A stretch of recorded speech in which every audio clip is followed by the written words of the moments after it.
What's up, everybody? This is Trey Bear. I'm alongside my other co-host of Real Ball Talk, Brett Ashe and Webb Watkins, and it is Sunday, April 26th. The NFL Draft completely wrapped up yesterday, so this episode is going to be the complete NFL Draft recap and a quick preview for the NFL season. So right off the bat, let's go ahead and get into it. What are your guys' favorite classes of this year's NFL Draft as far as team goes? Brett, go ahead. You go ahead. You go ahead, Webb. You got yours. All right. So I just took three favorite classes of mine. I like the Bengals class, the Buccaneers, and the Ravens class. I think they all did pretty much what they needed to do in order to be more successful. I can get more into depth after y'all go, but so I'll go ahead. I really like the New York Jets class. First round, 11th overall, Mekhi Becton. Second round, 27th pick of the second round was Denzel Mims, wide receiver out of Baylor. And then later in the pick, they went running back LaMichael Pirine out of Florida. I think he'll be a good fit behind Le'Veon Bell. And then later in the draft, in the sixth round, they went Braden Mann, punter out of Texas A&M. And I really like this guy. He's electric, and he's one of the best punters I've ever seen in college football, if not the best. So pretty solid class for the New York Jets, in my opinion. Yeah, I'm gonna be honest. Even though I hate them with all my heart, I think the Vikings had a pretty good class. To be honest with you, they took Justin Jefferson in the first round and what's his name, Jeff Gladney, cornerback out of TCU. So they got their first two biggest needs out of the way in the first round, and they just kept building on that when they took Cameron, I don't even know how to pronounce the name, Dantzler, cornerback out of State, in the third round, and they just kept building on that, and then they got their defense even better as the draft went on. And even though I hate them, they had a pretty good draft all around. yeah. And then I'll just go more into depth with mine. So, I mean, I like the Bengals class. Obviously, it's not hard to have a bad – I mean, it's hard to have a bad class when you have the number one pick. But, I mean, if any team was going to mess that up, it would have been the Bengals. But thankfully, they did not. They took Joe. That's what they needed to do. Quarterback, franchise quarterback right there. And what they needed to do after that was, give him people to work with. And they gave him T. Higgins in the second round. And that's a really good wide receiver to have for him. Because who knows if A.J. Green's ever going to play a snap again. True that. And then John Ross is just almost a bust already because he's hurt every single game. And then they also got Logan Wilson, a linebacker. He's pretty good. And then I think the Bucs had a good draft because they didn't go for super flashy picks, but they took oh my gosh, I'm blanking on his name, the Iowa offensive lineman. Worth. Tristan Wirfs. Wirfs. Yeah, and I think he's not as experienced or maybe pro ready as Andrew Thomas, but I think he'll be the best. I mean, he's a freak athlete. I mean, I don't know if y'all seen videos, but I've seen a video of him in high school, wrestling and doing shot put. And the guy jumping out of the swimming pool. Yeah, I mean, he's insane, and so that's probably what Tom Brady wanted most: offensive line help. And then they also got Antoine Winfield Jr. to help their secondary, and he's pretty good. And they need secondary help. We all know that. And then of course, the Ravens class. I mean, they just had a good class. There's no way around that. They're just building on more success. I mean, they took Patrick Queen, one of the best linebackers in the class, to help out that position, which they need. And they got J.K. Dobbins, who's big steal there, in my opinion. I mean, I agree, Webb. I really like what Dobbins can do.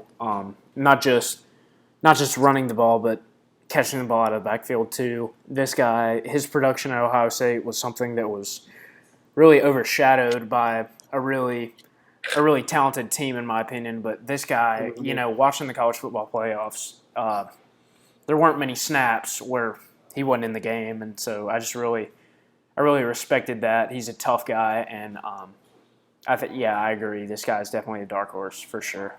Yeah, I think he's definitely I think he's probably. It's crazy for how good he was in college, and he's still so underrated. I think he's the best running back in the class.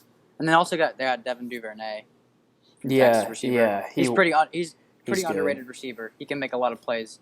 So those are my best three classes right there. Where did Colin Johnson, the other receiver out of Texas, end up? Think I saw he went in the 7th round. I think somewhere. He's a big dude. He can win some Jacksonville Jaguars. Yeah.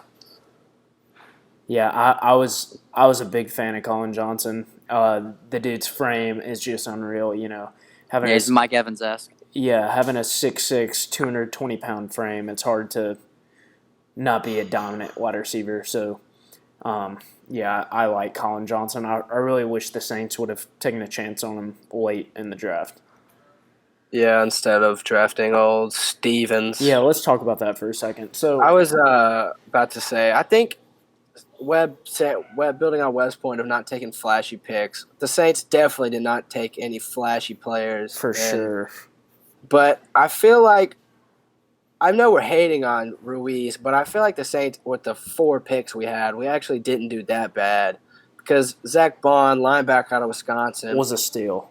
for 3rd round, that's a great all-around player right there. I feel like he can really help us out because we do need a linebacker. And then Adam Troutman, tight end out of Dayton, And in the 3rd round. we gave up a lot for Trotman out of Dayton, so I hope he ends up having some production in the offense this year.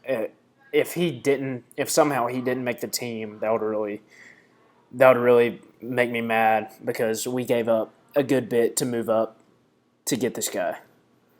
Yeah, I mean, but he is a beast, though, 6'5", 255. And if he doesn't have any production, I feel like he'll still be a big help in the run game. Yeah, for sure. Just another class that I like is the Indianapolis Colts. I mean, I really like their free agency, highlighted by Xavier Rhodes and Phillip Rivers and DeForest Buckner too. But they got in the 2nd round. They didn't have a 1st round pick, but Michael Pittman Jr., wide receiver out of USC, in the 2nd round. Also in the 2nd round, Jonathan Taylor. We all know about him, running back out of Wisconsin. He's electric. So, the Colts backfield right now, Naheem Hines, Marlon Mack, and Jonathan Taylor looking pretty good on paper. And Julian Blackman, safety out of Utah in the 3rd round, and then a backup behind Phillip Rivers, behind Jacoby Brissett too, Jacob Eason, quarterback out of Washington. Yeah, another quarterback that I thought was an interesting pick was the Bills taking old Frommy boy out of Georgia. But I wasn't expecting them to go QB, honestly, with Josh Allen still being so young, but I guess they just don't see him as a franchise guy, unfortunately. Right. But for where they got him, he'll be a good backup. So, and Josh Allen had some problems staying healthy at Wyoming, so they need to be ready to have somebody else in there if he goes down. For sure. And then let's go ahead and address the elephant in the room. The Saints quarterback room has just gotten a little bit more filled up with the interesting signing of Jameis Winston for, I think, a year. Was it $7 million or something like that? Yeah. It wasn't anything crazy. It's just the crazy fact is we signed Jameis Winston after drafting Tommy Stevens, QB out of State, in the 7th round. Yeah, so before I talk about Winston, I think Stevens was at first seemed like a head-scratching pick, but Stevens, when he was at Penn State, did all kinds of things. I know they had – who was that guy at QB? They had Trace McSorley. Yeah, they had McSorley under center, and Stevens, didn't play a lot of snaps under center, but he had some catches, had some rushes. I think the Saints are maybe counting on Stevens to play kind of a Taysom Hill type role, and I've seen Twitter talk about that, and I don't think they're really expecting him to take any snaps, but he could play a possible Taysom Hill type role. And sure. And going back to Jameis Winston, I don't mind it, honestly. Some people aren't very happy about it, but I don't. The guy threw for 5,000 yards last year, even though he threw for 30 interceptions. That's a little bit of a problem, but we're not counting on Jameis Winston to be our starter or anything. And I don't think he's going to be the QB of the future. We're just trying to put together a Super Bowl winning roster, and I think Jameis Winston behind Drew Brees is pretty solid.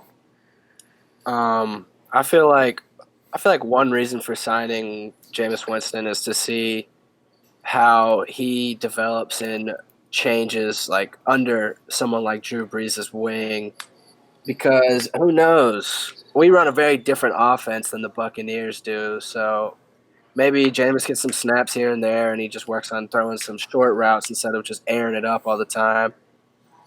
Yeah, And for sure. maybe if he develops really well, he could be a quarterback of the future. But, I mean, it's an interesting signing all around. I don't see him being the QB of the future, but I also don't see Taysom Hill really, Yeah. quote unquote, being the QB of the future. You know, he's just Yeah.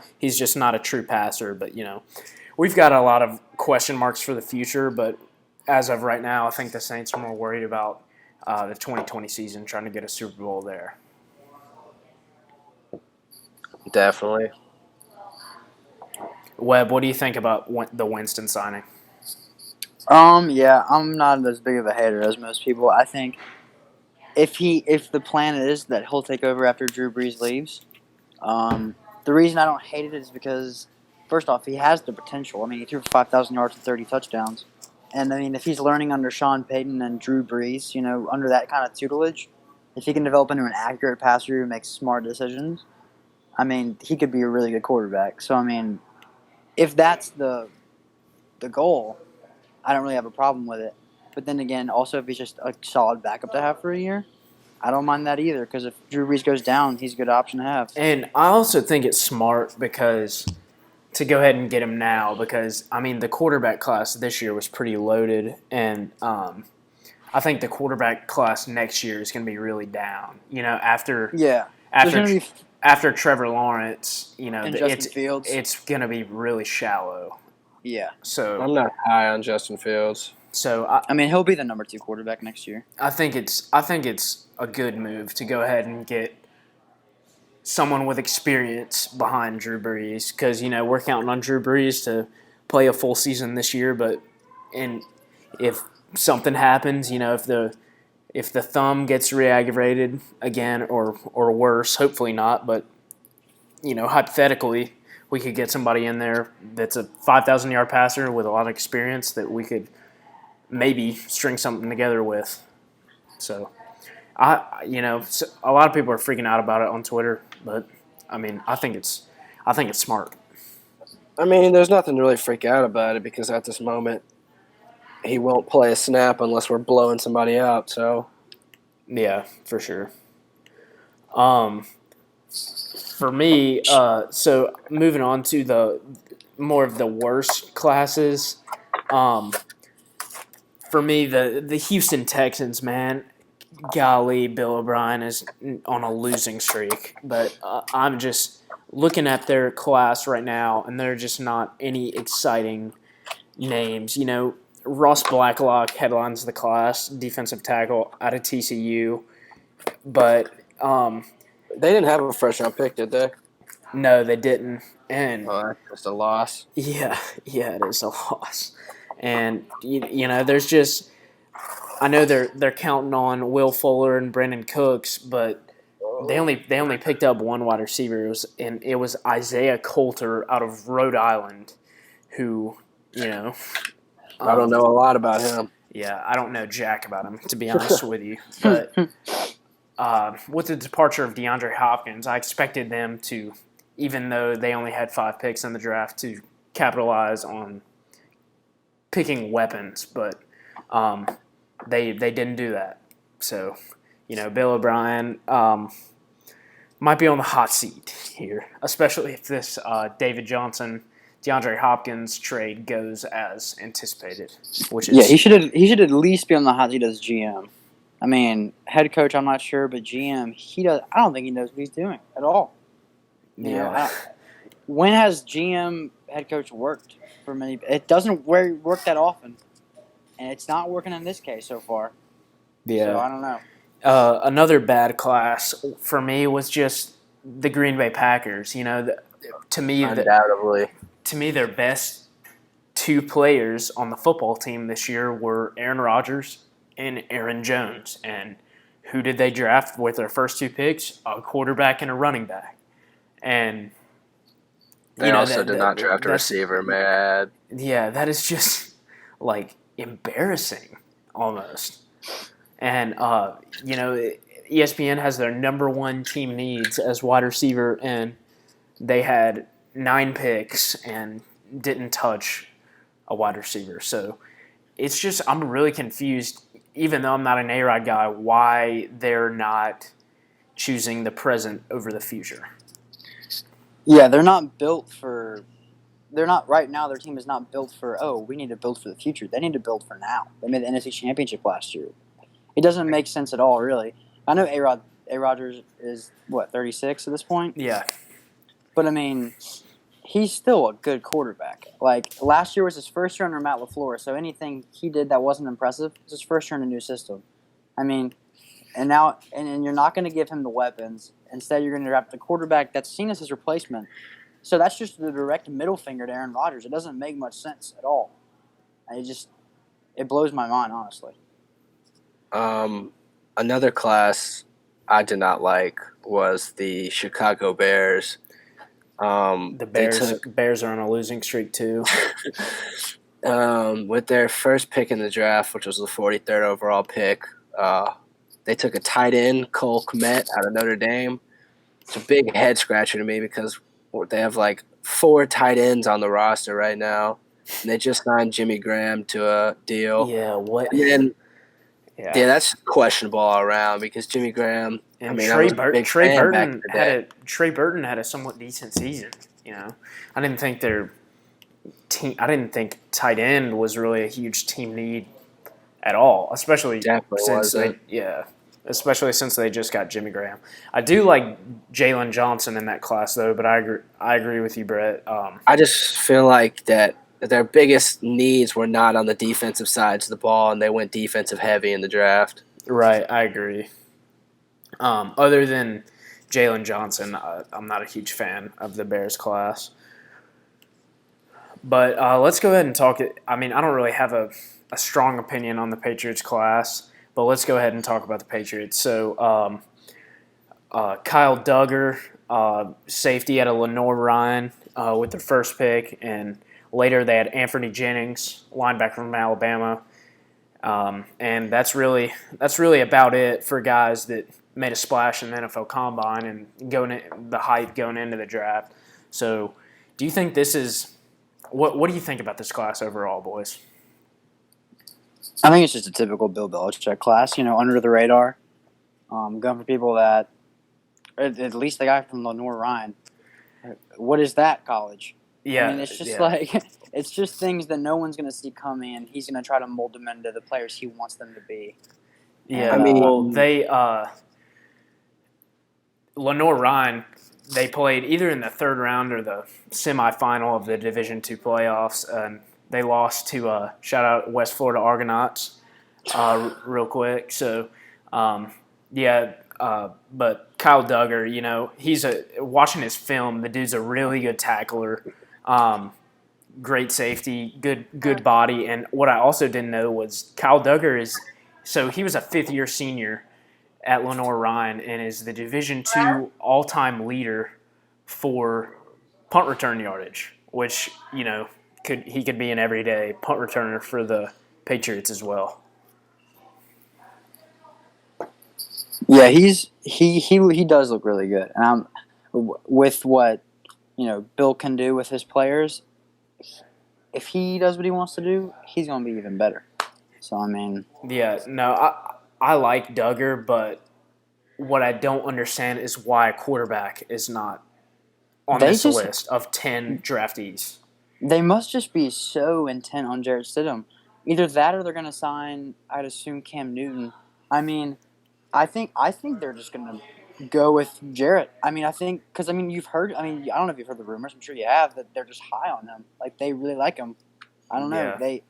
I guess they think he's learned a lot and picked up a lot and can be put in that position and get them wins. But and with that being said, this is a little bit out there. So it's not likely that Bill Belichick would do this, but is this a Patriots team that might possibly be tanking for someone like Trevor Lawrence? I don't think so. Tanking, no. But I feel like they're definitely playing for the future. Yeah, I mean, outside Kyle Duggar, Anthony Jennings had a decent career at Alabama. Not the most elite Alabama linebacker ever. considering their depth at that position always. But outside of that, this class is pretty boring in my opinion. I don't. One thing I don't understand is why they drafted 2 tight ends, Yeah, back to back. and then What is that about? Kicker, I guess makes In sense, in the but fifth taking a round, kicker in the yeah. 5th round is questionable. Didn't Gostowski retire? I think so. Oh no, they released. They released him. He might have retired after that, though. And I'd never heard of this guy, Justin Rohrwasser out of Marshall. Yeah, they took. Their 6th round pick is a 5'11" linebacker.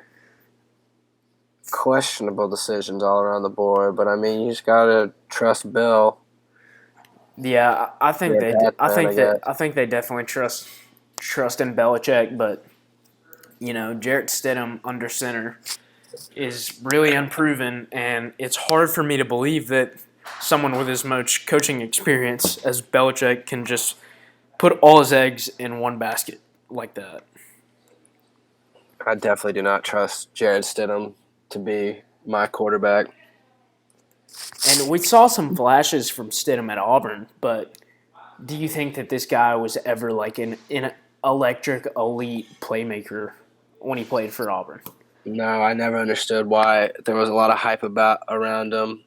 I thought he was because he was at Baylor before Auburn, and he flashed a lot of skill at Baylor.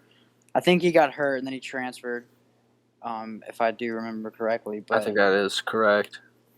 I think he's definitely got potential. I'm not sure how high his potential is, but we'll see. He definitely did well at Baylor, if I do recall, but I just don't think his time at Auburn really was top tier. Jared Stidham.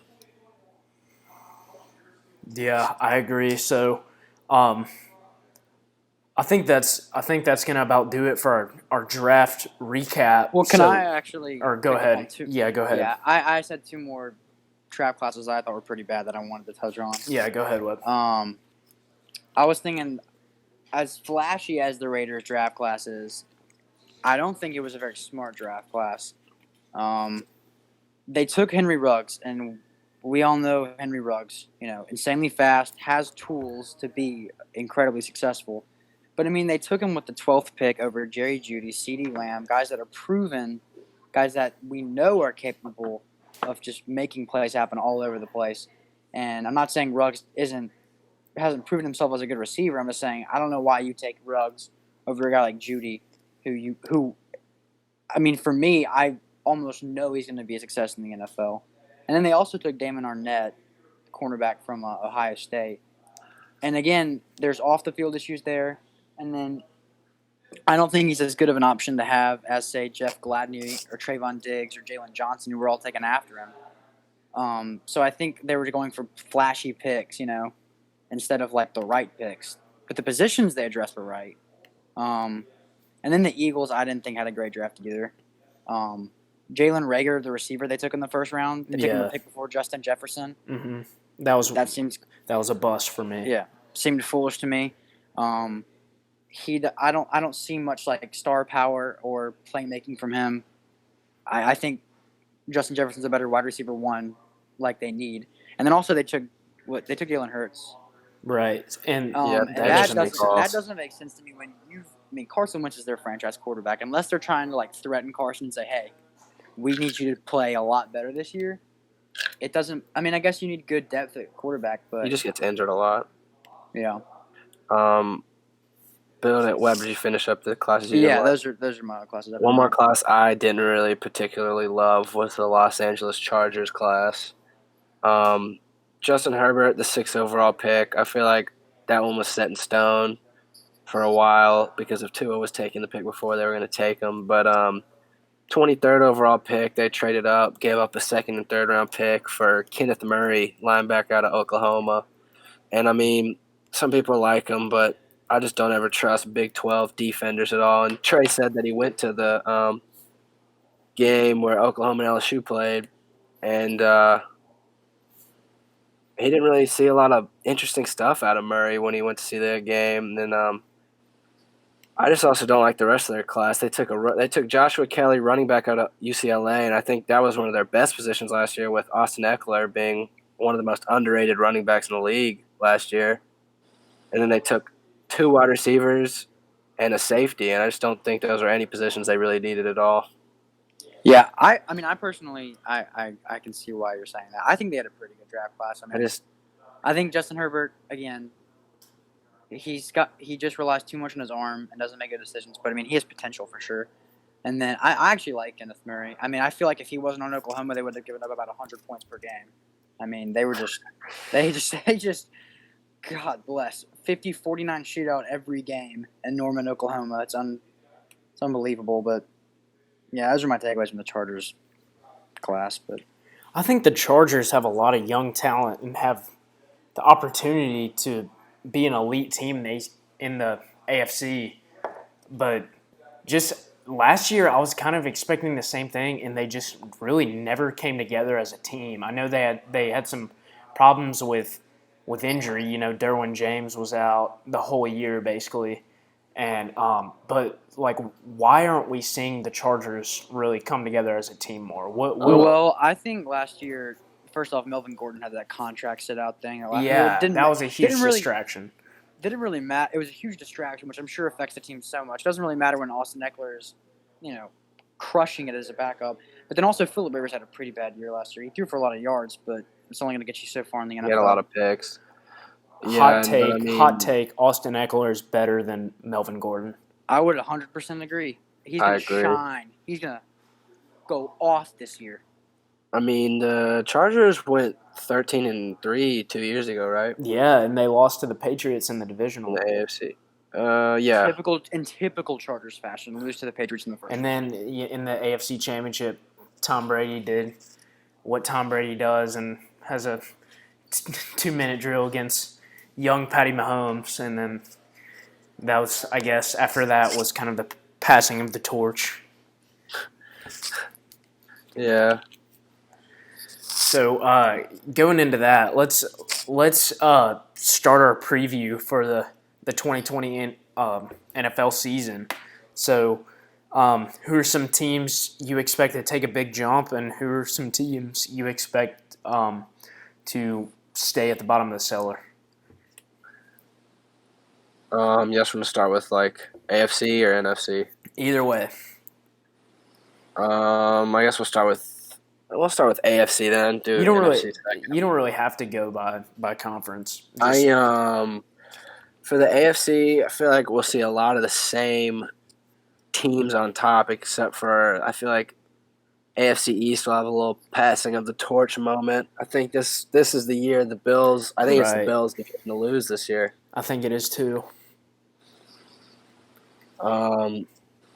But I feel like the Dolphins and Jets still going to be below 500 team in that division. Yeah, for sure. Can't really see either of them climbing out of the cellar this year. Yeah, for me in the AFC East, I agree, Brett. It's the Bills to lose at this point. The Patriots roster is looking absolutely atrocious, honestly, and it would take some real magic from Belichick to keep that division winning streak alive. But I expect the Ravens to win the division again, and I honestly expect the Houston Texans to win the division again, even though they maybe didn't make the most popular decisions. They seem to do fine in the regular season, even when Bill O'Brien is kind of a numbskull. But I think they'll win the division again, and I think the Chiefs are going to win the AFC West again. Webb, what do you got?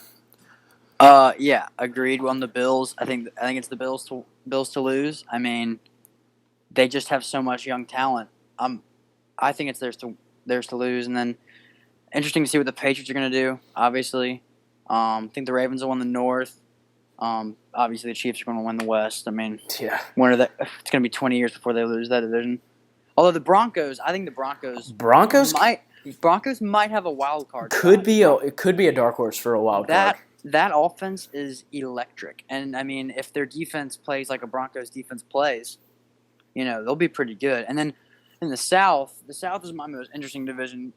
simply because I feel like it's kind of a 3-team race there. I mean, I think Yeah. I think the Colts will win, to be honest. Yeah, I Um, honestly, you can make a case for that for sure. yeah, I think it'll go Colts and then Titans and Texans. I'm just very, very in the middle there. But like, if I had to give an edge, I'd probably go Titans. I feel like there's so many distractions and probably unhappiness in Houston. I feel like Titans will have it together and maybe just edge them out. But I think the Colts are going to win the South. Yeah, despite what I Yeah. previously said, I agree with Webb. I think the Colts will win the AFC South. I think Philip Rivers. I just think the Colts fans were so depressed this year after Luck kind of just quit football at age 28. And I think Philip Rivers is gonna kind of be that saving grace and bring some excitement back to the franchise. And like I said earlier, I like them bringing DeForest Buckner in, Xavier Rhodes in, and like I said, I'm really a big fan of their draft class. So I agree with Webb. I think the Colts are the division favorites for sure. I think that's definitely the most interesting division in the AFC. I feel like one team's going to go 9-7, and then the other two are going to go 8-8. I just feel like it's going to be a really tight race to see who comes out of the AFC South on top. Yeah, and for wild cards, I agree with Webb too. The Broncos offense really starting to shape up on paper for sure. They're putting some weapons around Drew Lock, and it's going to be interesting to see what the young grasshopper is going to do. And I like the Chargers, even though they've struggled a little bit to come together. I think they're going to do it this year, and I think they're going to trust Austin Eckler, and I like that wide receiver core. So my two wild cards are probably going to be the Broncos and Chargers.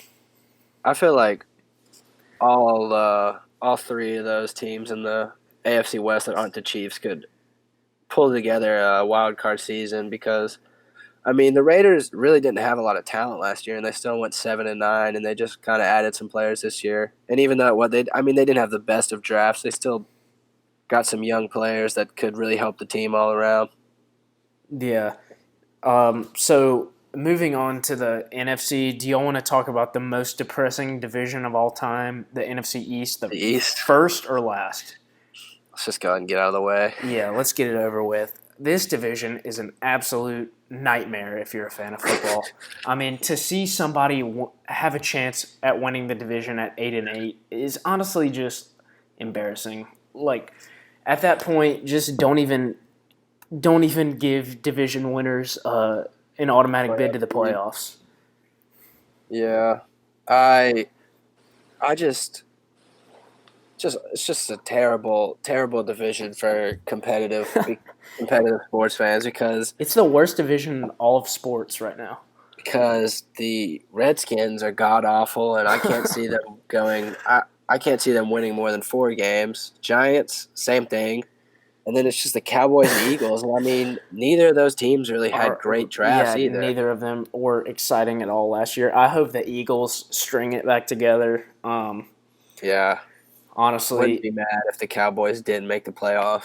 yeah, we all know how we think about what we think about the Cowboys, but the Cowboys defense is really struggling. But guess what? The Eagles defense is really struggling. So, I mean, this is just a sad division. There's no other way to put it. And it used to be when like when we were little, like you had Donovan McNabb, you had Tony Romo in this division, Eli Manning. It was like a solid all around division, and then now it's just a pillow fight. Yeah, it really is. I mean, even like I can remember when Dakota Prescott was a rookie. This division was still like a dogfight because the Giants, I think, won 11 games. The Cowboys won 13, and the Eagles probably won 9 or 10 that year. I mean, that was probably the last good year for the NFC East, and ever since it's just been not good. Yeah. Webb, what are your thoughts on the NFC East? Yeah, I mean, pretty much the same. I mean, I think the Cowboys will actually have a pretty good year. I think they'll. I mean, last year, God, it was just the worst thing ever. The whole division was just absurd. but I think they'll rebound, have a stronger year than they did last year. But again, from there, it's just it's a crapshoot. Who knows? You know, I mean, maybe the Giants finish above the Eagles, but either way, it's a bad division if the Giants are finishing second. So I mean, yeah.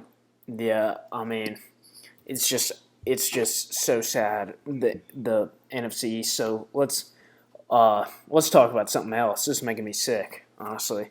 So moving on to the NFC North. I think the Green Bay Packers are gonna win it. You know, could they maybe have some team chemistry issues? Could Aaron Rodgers maybe request a trade later on? Yes, possibly, and you could see maybe the Vikings or the Bears taking this one. But I definitely see the Lions at the bottom of the cellar in this one. Yeah, I don't really see a world where the Packers don't win the division because, I mean, even though they really had not a great team last year, they still won 13 games in this division. Oh, And no, I mean, I thought they were pretty solid last year. Young secondary, flashy offense. I thought they were pretty solid. I just hate ball the club. Vikings, so Who doesn't? They're the worst. the Bears and the Vikings will definitely be a dogfight for the second, and I feel like usually the second team in the NFC North is a wild card team, so Yeah, that's true. I mean, Mitch Trubisky just needs to have or I wouldn't say resurgence, but just surgence. Yeah. That's an understatement. Yeah, we all know what we think about Mitch Trubisky, and it's not good. Webb, what do you got on the NFC North? I think the Vikings are gonna win. Really? Wow. Yeah, I do. I don't know. I think there's just so much. There's got to be so many distractions in Green Bay right now, and I mean, we all know how that can affect the team. I definitely think the team can fall apart. Oh yeah, and plus the Vikings are good enough to where any slip up by the Packers at all, and the Vikings are right there. You know, if Kirk Cousins played like he did last year, I mean, obviously not the biggest fan of Kirk Cousins. You know, aside from Saints Vikings differences, and that I just think Kirk Cousins kind of has been very overrated in the past, but last year he kind of pulled it together. But you know, they picked up what they needed in the draft. I think they look pretty good. And he slip up by the Packers, and I think there will be slip up by the Packers, and the Vikings are going to win. But the Packers could make a wild card, but the NFC is pretty loaded. So who knows? Yeah, for sure. The NFC is loaded. Now let's go on to the. I feel like it'll be one of the very controversial divisions in football this year, the NFC South. Saints. Obviously, we all here will choose the Saints, even if we have Tommy Stevens starting at quarterback. But yeah, I feel like it'll be a lot more interesting this year than in the past few years. You know, just to me, the team that social media seems to hype up every year seems to be terrible. We saw that with the Browns last year, and I think it's going to happen with the Tampa Bay Buccaneers again. To me, you know, you can't just take like the remnants of a old dynasty and bring it into another franchise and expect it to just restart. It doesn't work like that. We saw that in Brooklyn. The Nets tried to sign Paul Pierce and Kevin Garnett and build a team around that, but it just didn't work. And I see the same thing here. The defense is atrocious, and I just think it's silly them, even though Tom Brady's the GOAT, them counting on a soon-to-be 43-year-old quarterback. Oh yeah, I'd agree. I think Saints will win it. But again, after that, I think it's really interesting because every single team in that division has increased. You know, has become a better team over the offseason. You can't argue that, obviously. I mean, the Bucks are better. The Panthers are better. The Falcons are better. They might have a terrible defense, but they're better. I mean, so it'll be interesting to see how the rest of that shapes out. I think it'll be Bucks, Panthers, Falcons in that order. Panthers might finish second, but I don't know if Teddy Bridgewater plays like he did last year for the Saints. So, I mean, same thing as y'all, though, basically. Yeah, I think going back to Trey's point, remnants is like a long shot of even what they have. I mean, they got 2 players from the dynasty, and one of them hasn't touched a football and not touched football, taken a snap in 2 years. And so who knows what Gronk can do. And may I remind you, he is one of the most injury-prone athletes I've ever seen in my life. Yeah. And then Tom Brady also is going to be 43 years old this season, so you have to put that into factor. And we really didn't see a great Tom Brady last year. Yeah. I think the weapons around Brady will help them, but I just think it's all fantasy. Honestly, you can't just string together a football team on paper and take what used to be of a dynasty and expect it to work. I just don't think professional football works like that. I think the Saints win this division by a landslide. I don't see anybody else having a shot at a wild card, really. Maybe if the Buccaneers went above and beyond my expectations, maybe. I think best case scenario, they make a wild card. Yeah. And then now to the NFC West. I feel like this was the best division in football last year, if we're being honest. I feel like it really won't change at all this year. I don't think that really the entire NFC changes. I think the playoff picture is going to be, some terrible team out of the NFC East, the Packers, the Saints, the 49ers, and then the Seahawks and the Vikings in the wild card. I think it's going to be the exact same. I could see the Seahawks coming in first, and then 49ers being the wild card team. I mean, even though Russell Wilson just knows how to make things happen. He does. It's kind of like the same thing with Aaron Rodgers. All right, dude. Yeah, but I don't know, Brett. I just expect the 49ers to win this one. I definitely think Russell Wilson and the Seahawks will keep it close, but I could see the 49ers winning around 13-14 and the Seahawks winning around 11 or 12. Yeah, I agree. 49ers going to win. I think the Seahawks will finish second. I actually think the Cardinals will finish better than the Rams. I think the Rams coming last. I don't know what y'all think about that. I hate the Rams. But, I hate the Rams too, but I think, I don't know. I got a good feeling about the Cardinals this year, at least in terms of progression, Yeah, no, I agree, but overall, I think that's going to do it for our season preview. I think we've painted our playoff picture. So, Brett, want to close it out? Yeah, and I feel like unless anything drastic happens, really nothing should change with our opinions coming up to the season. And this here will wrap up our 3rd episode of Season 1 of Real Ball Talk. Hope you all enjoyed, and if you have any strong opinions about our predictions, you can just give us a little text. We won't mind responding to you or answering any questions on the podcast. Anything else, boys? I think that's gonna do it. We're out of here. Deuces.